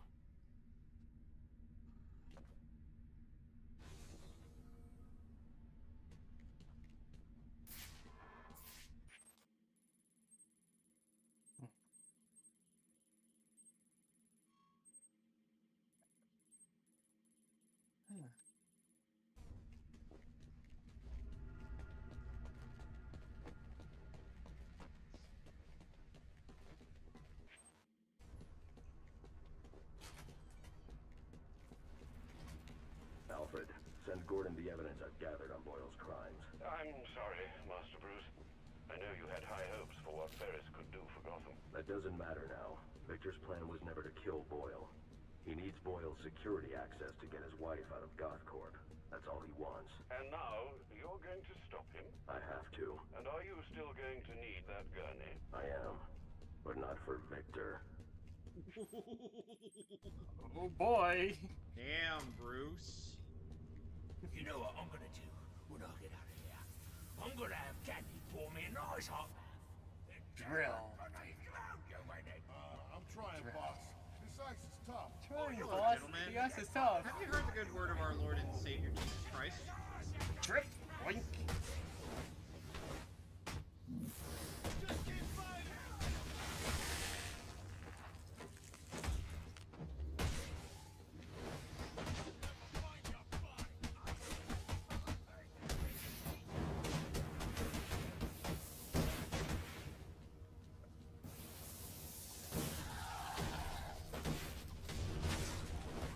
Remind me why I punches.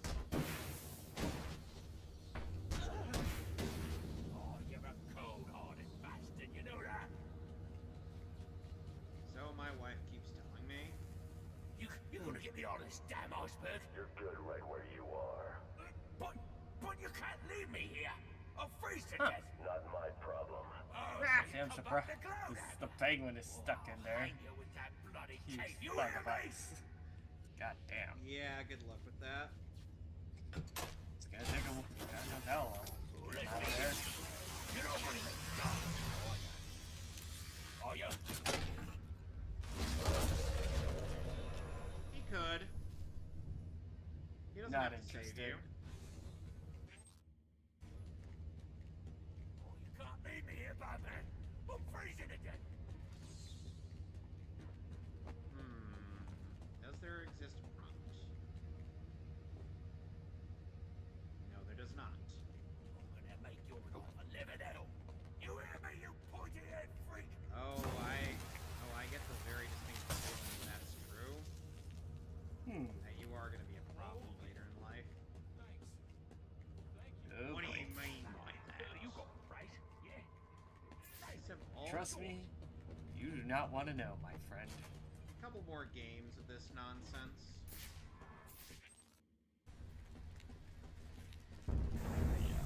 Emergency. Propellant research base compromised. Initiate evacuation procedures immediately.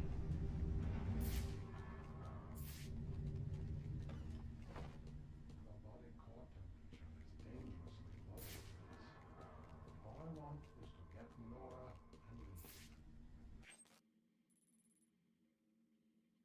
Sacking it up. Let's see down.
Alright, now it's time to kick some Elite Four ass and take names.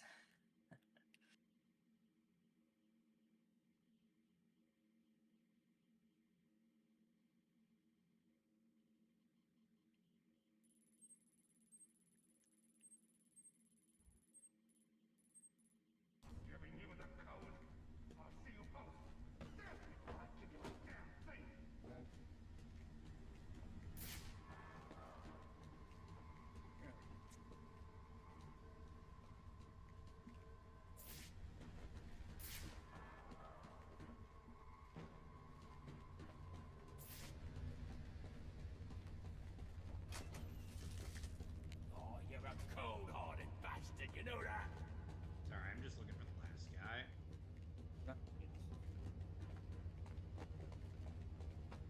Okay.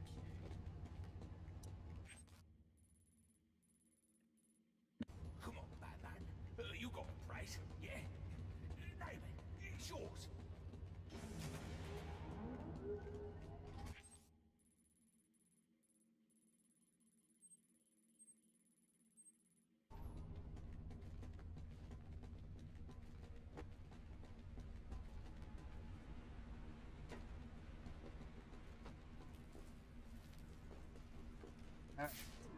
Elite Four time. Ah. Alright. Hello there, Will. I am. Welcome. Yes. Who in Pokemon Masters is played by Philip Reich, who is Giorno Giovanna in JoJo, as well as Yuya Fungami with The Highway. Welcome to the Pokemon League, Zero. Allow me to introduce myself. I am Will. I have trained all around the world, making my psychic Pokemon powerful, and at last I've been accepted into the Elite Four. I can only keep getting better. Losing is not an option. I'd be like, sure, whatever you believe, buddy. Alright. Alright, Zatu. Alright. Nice punch.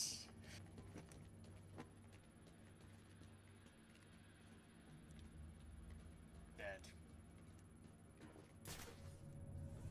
What, you already killed it? Oh, yep. And No surprise there. Yep.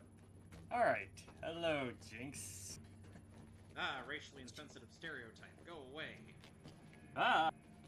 It was now purple-skinned, and to be honest, I think the purple-skinned looked even a bit off in the Virtual Console release of Pokemon Yellow, so... yeah. Yep. Alright. Oh. And of course, in Gold, Silver, and Crystal in Japanese, Jinx still has the black face, so this was an international change for her being purple. Oh, yeah. Yeah, and she looks a bit bleached. Yeah. And I've heard in Japan, subsequent airings of like older Pokemon episodes that do feature Jinx, they did digitally recolor Jinx to match with her current design. Yeah, like on the Amazon Japan version. This is true. And Jinx wouldn't be completely purple-faced until the Gen 3 games. Worldwide. At least I think so. Yeah. Whereas in the anime, it's not until Season 8 where she has the purple face. Yeah, I think there was like one episode that was dubbed during Advanced Generation where Jinx still had her original design at one point. Although I could be wrong on that. Her appearance in All Things Bright and Beautifly was cut out, and that's when she had the black face. Yeah, that was cut. Unfortunate. Alright. Next up, Slowbro.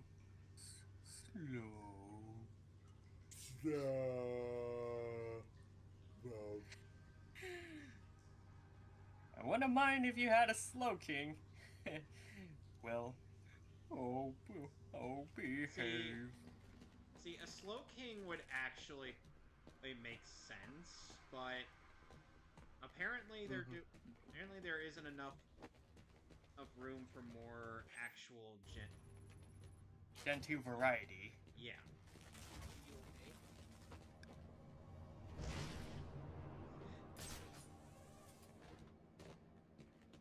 Alright. Now that we've done pretty much everything in this DLC, let's go beat the shit out of Mr. Freeze. Alright. Next up on his list, Executor. Hi, Walking Palm Tree. Executor Addis. Executor Addis. And another interesting fact, I think in Crystal, Executor reuses its Pokemon Yellow sprite. That's right. Yeah, and I believe Starmie was another case where they reused an old sprite. Either Starmie or Starmie. One of them used their old, one of the Pokemon Blue sprites. You're gonna get me all this Rather damn interesting. You're good right where you are. But you can't leave me here. I'll freeze to death. Not my problem. Oh, so you come back to Cloud, have you? Oh, I'll hate you with that. My bloody god, tape. Executor. You hear Some me? of your old Pokemon, Japanese red, green, red, green, and blue sprites were pretty awful. You hear me, you pointy head? Shit, pretty awful. I'd probably say Pokemon Yellow is where the sprites started to get better. Oh yes. My favorite is Hitmonlee, where it looks like he slipped on a banana peel. Hey Hitmonlee! Think fast! Where is that? Hey! Oh.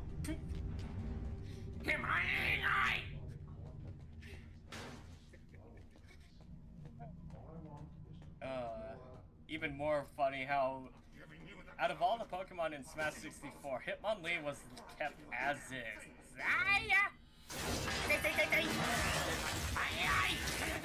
You have to let him go. I'm taking my wife. You can't stop me. I know the And truth, his and last so will the stop. police. Boyle will 41. face judgment for his crimes. It was an Oh, accident. 42. Yeah. You don't know what you're talking about. I want a sprite of Zatu with tuxedo. Nothing matters. Do you understand? Nothing but my Nora. You've endangered lives all over this city. Nora would never have wanted this. Alright. Take that, Will. She wants us to I live can't all believe it. life in the warmth of the sun. Can't believe you lost. A hat in Even my though I was defeated, I won't change my course. I will continue battling until I stand above all dreams. icy touch of Now, man, Zero, move whose on and emotions run experience as the cold true as the blood ferocity in of his elite veins. Where are the refugees? Get in here and honor our party. Yeah, that honestly feels straight out of Michael and Sarah's performance as Freeze. The best Mr. Freeze to ever exist. And not you, Oh, yeah. not Boyle, not Alright. anyone will stop me Hello, from fighting. Koga. Thought I'd see you again. Yes, I am an elite four Who went from being played by Stuart Zagnit and in Masters, played by Christopher Bevins.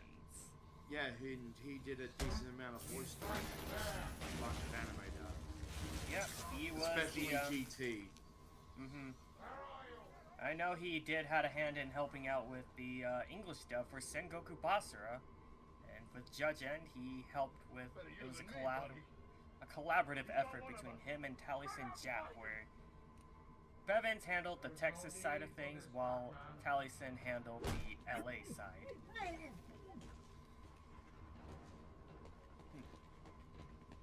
And funnily enough, and Koga in Japanese and for the anime side was voiced by Hochu Otsuka. Hi, Jiraiya. So be it. Wahahaha! I am Koga the Elite Four. I live in the shadows, a ninja. My intricate style will confound and destroy you. Confusion, sleep, poison? Prepare to be the victim of my sinister technique. Wahahaha! Pokemon is not merely about force. We shall see soon enough. I've gone up as an elite four member. But if you're ever in Fuchsia City, you should meet my daughter, Shani. Every time I'm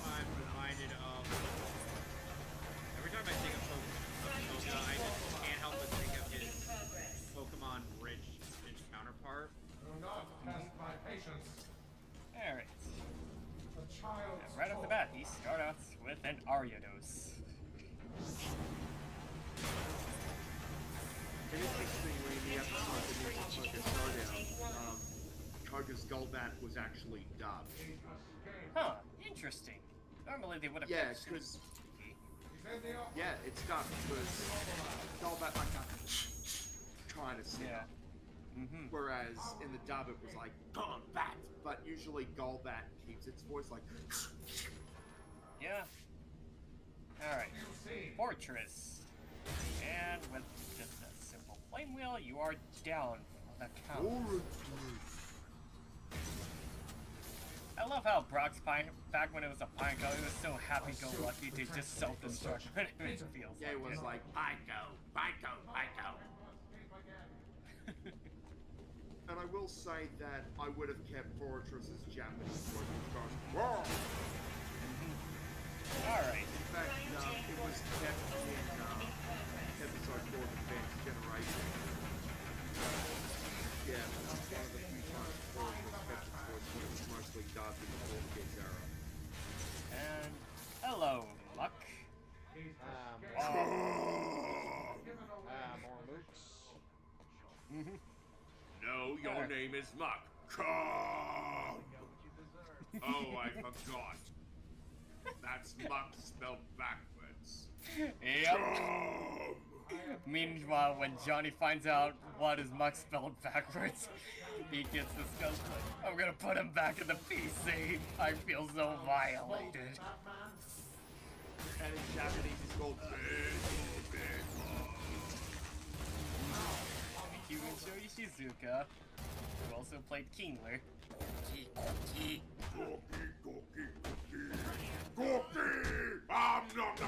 Why did he sound like the Cookie Monster? Because here's the thing, I actually thought Ash's Kingler sounded a bit like Cookie Monster, just like Cookie.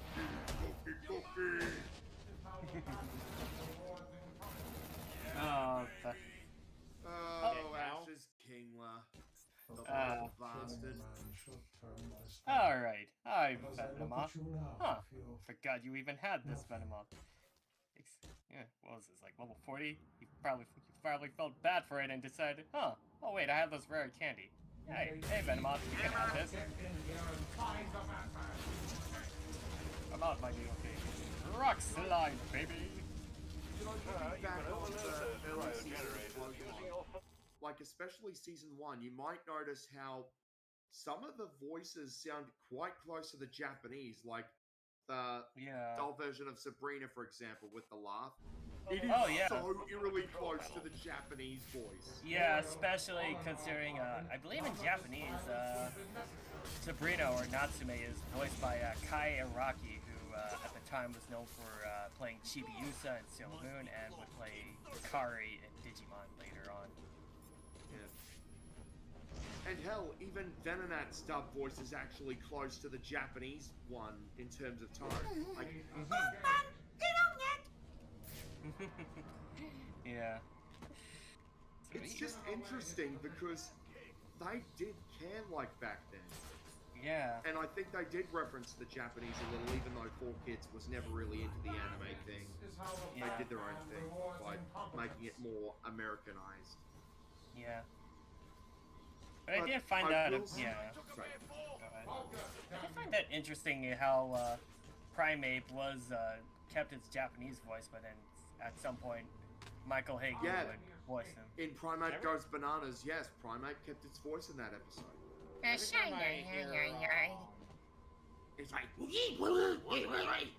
anyway, so, in Pokemon Bridge, it's Koga, is voiced by Tomomato, who makes him sound, is down.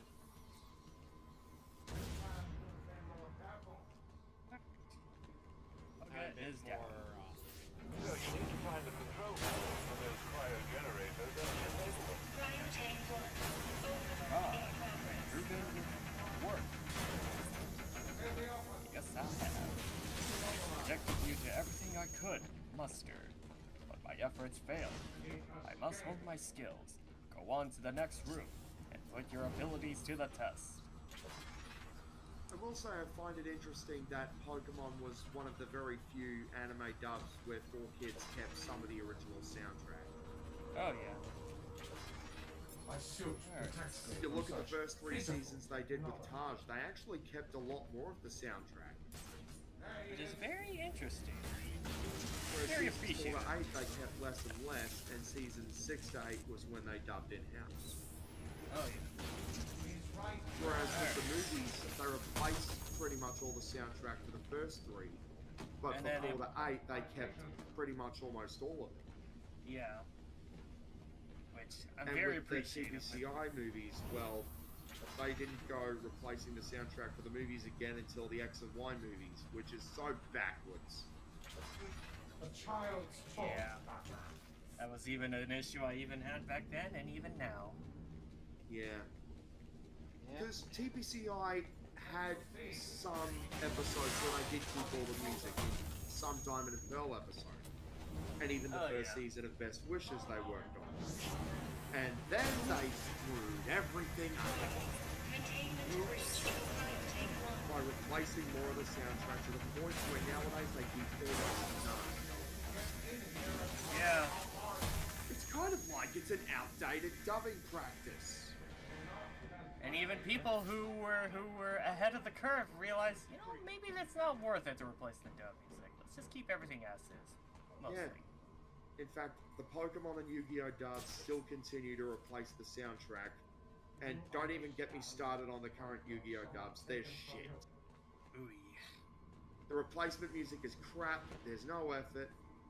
And, the Arc 5 dub made me want to hang myself. Not really. No. Like, bang my head against a wall, because everyone sounded like a blithering retard. And, of course, the yells where they sound like they're constipated on the toilet. No effort whatsoever.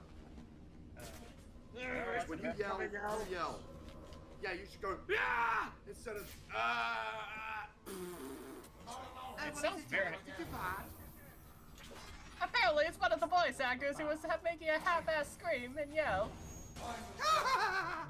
Yeah, that's terrible acting right there. Well, so at least, at the very least with Dragon Ball, I'm glad they kind of moved away from that and started to keep the Japanese music as is, especially during the Kai. When they got rid of the Kai, is when they started getting better with the dub. And I love the Kai dub. And I've said this, and anyone who brings up Kai in the conversation, as many times I say this, that is still my favorite era of Dragon Ball. Yeah, and I will say voice acting is so much better. But I did appreciate Sabat kind of taking a bit of a risk at the time where he gave up some of his roles and let other actors have a shot at it. Yeah, and I will say his yells for Vegeta got better. Yeah, after his I remember when he got to meet with Ryo Horikawa and Horikawa got to talk with him about your experience with Vegeta over the years. Like, I'm glad he definitely took cues from Horikawa.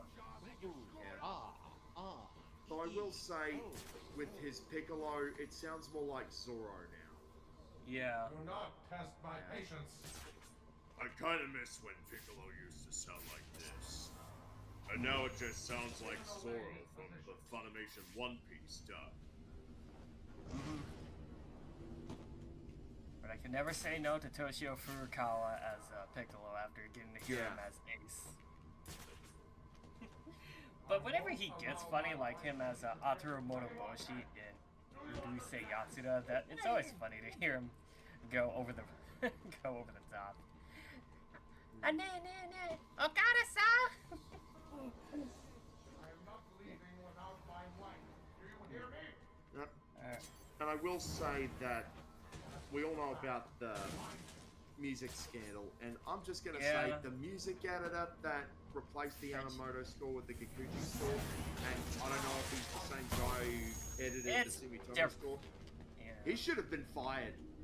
Yeah, I'm not gonna lie, I love Sumitomo's music, but the way it was handled in the Kai is so half-ass. Yeah, don't get me started on the disco music. That was so inappropriate when Goku came back. Jesus. I mean, if you were to task me to handle the music, anyone could have done a better job. I could have done a better job with the music. Hey, but good. And also with Kai, like, the Kikuchi score's extremely limited compared to Z. Yeah.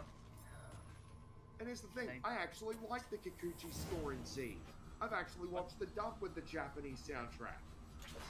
My suit protects me from such pitiful technology. When it came to Toei's handling of Kai, yeah, the first 98 episodes were, I would say, are some of the best that they did with Dragon Ball, and with Q-Tech handling the remastering, I'd say it's pretty good for the most part. Yeah, the remaster is very well done. And very competently well done for that Neo anime style aesthetic they were going for. But the moment Toei decided to take the remastering in-house, yeah. Yeah, and the Boo arc is cropped no matter what. Green Tint, hello, my old friend. Oh, how much I detest you so much. Hello, darkness, my old friend. And apparently, the Green Tint was still pestered on in the Dragon Ball Superhero, the DBS Superhero Blu-ray, the Japanese one. From what I heard, I was like, what the fuck? You gotta be kidding me. I And of course, we all know that there's pretty much no way to get the original Z-dub without having to go back to the old tapes and DVDs. Oh, yeah. So many extreme hurdles. Yeah, because, you know, with the Orange Bricks and on with the dub mixes tampered with, because they pretty much had the assets, but did a different mix, really. Yep, and even, you know, it's even bad. Even the Japanese even were like, had to even preserve as much as they could of like the old tapes with the broadcast on it. Hats off to you guys in Japan. Yeah, apparently Toei threw out the master audio or something. Of course they did. And which would explain why every subsequent DVD and recap that we have gotten here internationally, the Japanese audio sounds just not worse than the release. Yeah, it sounds muffled. And you can't blame Funimation for that one. You have to blame Toei. And even through a podcast episode, Geekdom 101, who really knows his Dragon Ball stuff, like, he has talked to Sabbath, like, even Sabbath is even aware of the issues even us Dragon Ball fans have with these releases over the years. I mean, I might not like Sabbath anymore, but he did at least care for the Dragon Ball series, I'll give him. And he has improved. Oh, yeah. It's just a real shame he turned out to be a traitor, because I did like the guy. Yeah. Once upon a time before he let go See how well you do when the air freezes in your lungs. And I took even more issues with Sabbath the moment he regained his roles back. That's Zargon Jay's time. Yes. Now, I'm actually fine with his Jace voice, maybe I'm a little biased, but even though I don't like Tatum anymore, he was a good Zargon, and I actually do think Vic did a good job at it. But what's even more interesting is you did the Ultimate Uncut Edition voice for Berta, but I think Sabbath might have recorded for Berta originally anyway. Yeah. Basically, just in case if Vic wasn't available to come in. Yeah. Because what you're hearing on the Orange Bricks, I think that was what originally was recorded. Yeah. Because you notice how in the Ultimate Uncut airings, there was an episode where Sabbath's voice was in there. That was episode 63. And in 67's recap, you could hear Sabbath's voice. Oh, yeah. Yeah, I did a comparison like a couple of years back. Yeah, it's gotten over 1,000 views on BitChute, and I'm very happy I did that, because when I found out someone uploaded the TV broadcast of the Ultimate Uncut dub, damn, am I doing a comparison on that? Oh, yeah.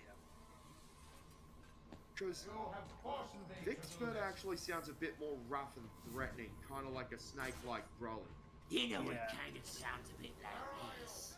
Compared to his Kai voice, it sounds like this. I feel like, yeah, he was given a chance to listen to Bird's Japanese voice, played by Masaya Onosaka, the original fashion, tripe.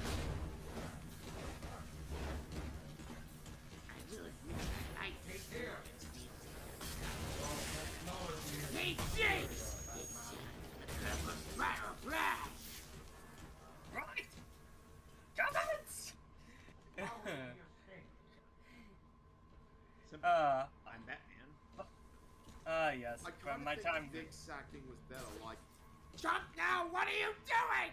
Compared to jump now! What are you doing? Yeah. I did like Jason Liebrecht as Jason. And he says, "Fine, we're not screwing around. It means we're gonna murder you."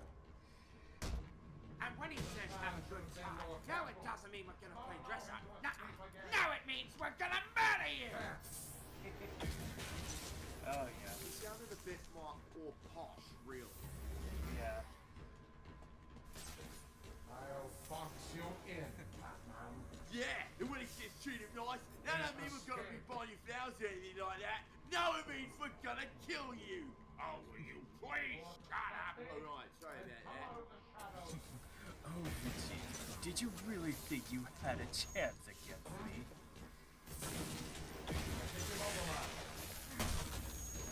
Over here. So bloody. Child's toy. Oh, go back! Alright, Vegeta, are you ready for me?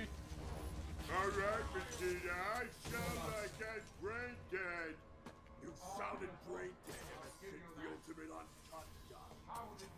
Yeah, well, probably because I don't have a brain. Oi, Raccoon! Will you stop sounding like that? You sound ridiculous! I Hey, like get your on! Russian voice better, mate! Hey, get on with the fight! I don't have all day, you know! Could Raccoon have a mirror? He seems to have chipped a tooth. Dear God, what happened to your face?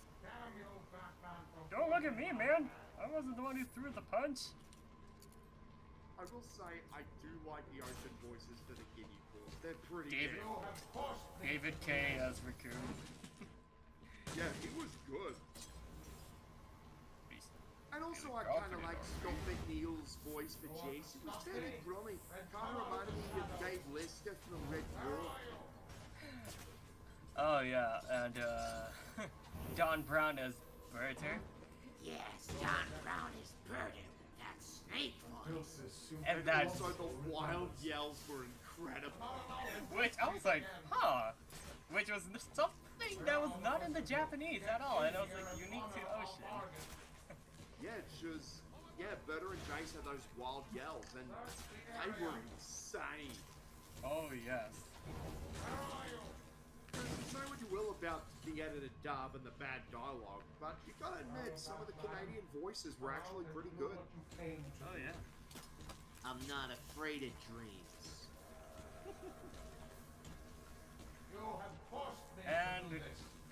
And I think we can all agree, Chris Ayres, best Frieza. Yep. Yes. He was a very good Frieza. I would say, yeah, he was practically on point with using the cow. Yeah. No, he actually sounded similar to Little Grievo's Frieza voice in Dragon Ball Z Abridged. Oh look, 4 baby seals. Just so you know, my power level is 530,000. 530,000. Yes. Which is what is in the manga and the Japanese. Yeah. Oh man. Hey, Mr. Freeze, I'm Batman. Mr. Freeze, I'm Batman! And I work alone. I also haven't shaved in months. You know, if this were the Mr. Freeze boss fight from Arkham City, then oh boy, would he be adapting to my every move. Oh yeah. But he doesn't. Alright.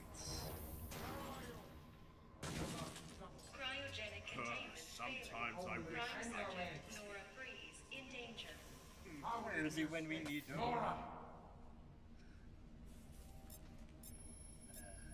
But then again, in the DCAU, we already had a falling out. Yeah. And I wouldn't blame him if he still hated me. Oh yeah. I've already isolated myself. If I can get And maybe underneath him, dating I can take Barbara him was a from below. mistake. Containment failure in I capsule should have 1. gone for Prime Selena subject instead. Nora Breeze in danger. Yeah.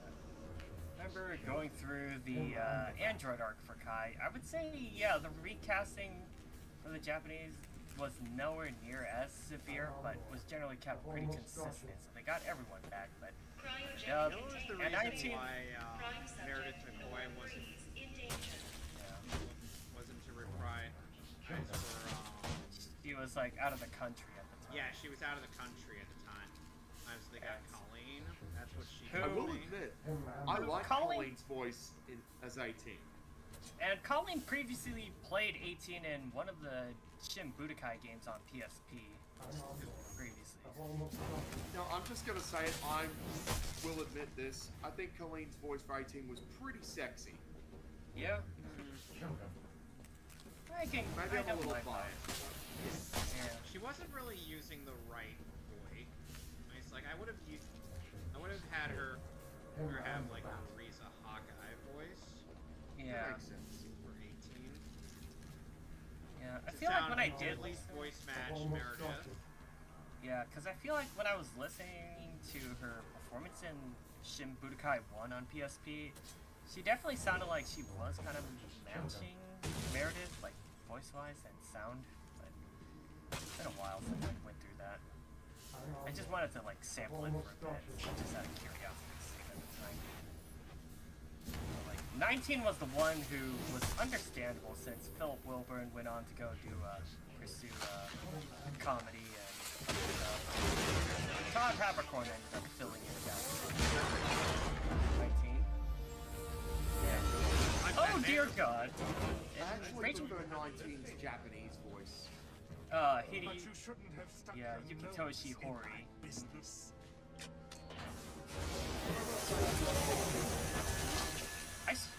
I swear to God, when I was listening to his performance in the Raging Blast games and I mean, Ultimate the police Tenkaichi, are never going to look at they me after went what you did. overboard with the filter. And with this bat They were freak trying to dead, match Phil. there won't be Wilburn, which anyone left I to kind of say get, but I kind of prefer how he sounded in Kai. Number 20. And that just Permission to fight Goku. I know in the Japanese there's no vocal filter at all, and I Yeah, know that. I'll keep you alive long enough to see it go. I know with when Ryo Horikawa got to do Ozaru today, like they had like a voice filter for his performance, or make him kind of sound Vegeta, but a bit more monstrous. I don't know if his voice was pitched down for that, but I know in the dub that when Vegeta became an Ozaru, they pitched his voice down. Hey, Alex. Hey. You're just in time. I'm finishing up. Arkham Origins. Oh, neat. And I'm about to break Mr. Freeze in two. Yes, I'm mimicking Kevin Conroy's bat. I'm sorry, Victor. I'm one step closer to the edge, and I'm about to break. I need a little room to Here's a little cartridge. Oh God, is Bruce at it again? Nightwing, not now. It might be helpful if you, the master of unlocking, were to take it.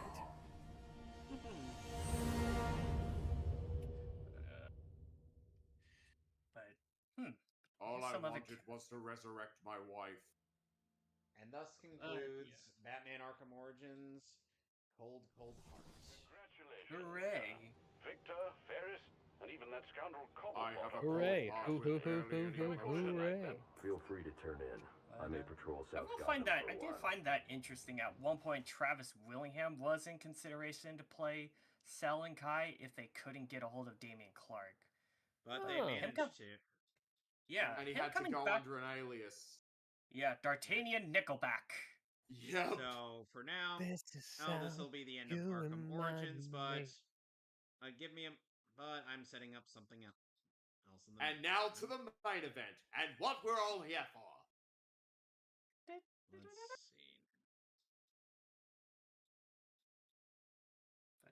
Yeah.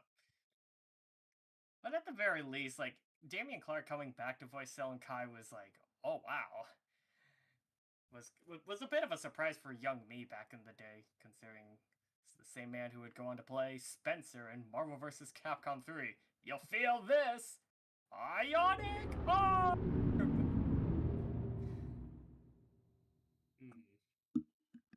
Yeah. He was great as Cell. Yeah. And starting with Xenoverse, Yeah. the Xenoverse games, I'm glad he got to reprise his role once again. Which is nice. Mm-hmm. Yeah. I mean, Norio Wakamoto is a good Cell, but Damian Clark's Cell is iconic. Yeah. I mean, hell, even in the abridged version, you can definitely tell Curtis was mimicking Damian's Cell voices. Mm-hmm. You see, not only have I come back, I'm now much stronger. So Goku's death was all for naught. In fact, In fact, Goku made me even stronger, and now I inherit his instantaneous movement. Yes, his instant transmission. And I don't even need 18 to be perfect. I'm already as perfect as I am. In fact, I am absolute perfect. Yes, ultimate perfection. Okay, something's up with OBS, so I'm going to have to set up a new stream. Bye-bye. Give me a moment. Give a minute. This is a bit unfortunate. They could at least let us take shots.